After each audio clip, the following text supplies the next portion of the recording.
hurmatli ustozlar, hurmatli hamkasblar. Xabarlarimiz bor, O'zbekiston Respublikasi Konstitutsiyasi, yangi tahrirlar Konstitutsiyasi qabul qilingan. Bayramimiz arafasida turibmiz, mana yaqinlashib kelyapti.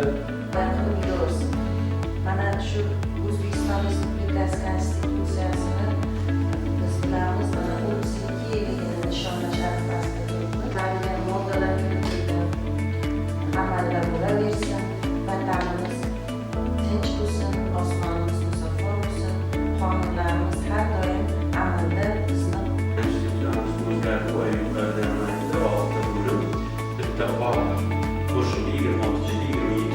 moddalar soni 128'ga ko'paydi. Lekin normalar juda katta o'zgardi. Konstitutsiya asosida yashaymiz. Bugun va kelajak yoshlarimiz uchun yana qimmatli o'rganishlar talab qilamiz. E'tiborlar juda katta. O'zgarishlarning bittasi yangi tahrirlangan konstitutsiyadir.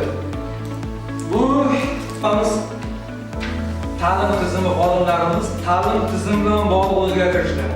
50-modda bu ta'lim olish to'g'risidagi, ta'limni bepul ekanligi to'g'risidagi modda. Bu yerda umumiy o'rta ta'lim hamda boshlang'ich professional ta'lim bepul ekanligi belgilab qo'yildi. Endi 51-modda bevosita siz bilan bizni ta'lim beradi. Bu birinchi moddada aytilyapti, mana fuqarolar davlat tashkilotlarida ta'lim asosida davlat hisobidan oliy ma'lumot olishga haqli edi. Akademik erkinlik, o'z-o'zi boshqarish, tadqiqot o'tkazish, o'qish erkinlik huquqlari oydinlashtirib berilishi to'g'risida aytilyapti. Bu ham katta o'zgarish 51-modda keltirilayotgan narsa.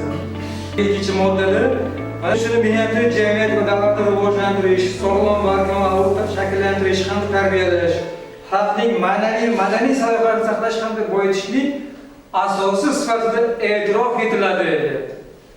Davlat o'qituvchilarining sha'ni va qadr-qimmatini himoya qilish, ularning ijtimoiy va moddiy farovonligi, kasbiy jihatdan o'sishi to'g'risida g'amxo'rlik qiladi deb o'sha 52-moddada o'qituvchining mehnati, o'qituvchini o'sha barkamol avlod tarbiyalashdagi o'rni, jamiyatdagi o'rniga yuqori baho berib, konstitutsiya darajasida belgilab qo'yilyapti. Inson huquqlari bilan bog'liq bo'lgan ko'pgina inson huquq buzish holatlari ko'p edi.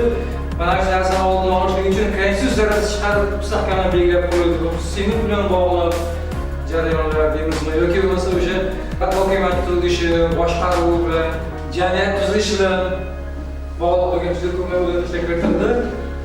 Umuman olganda haqiqatda tom ma'noda konstitutsiyamiz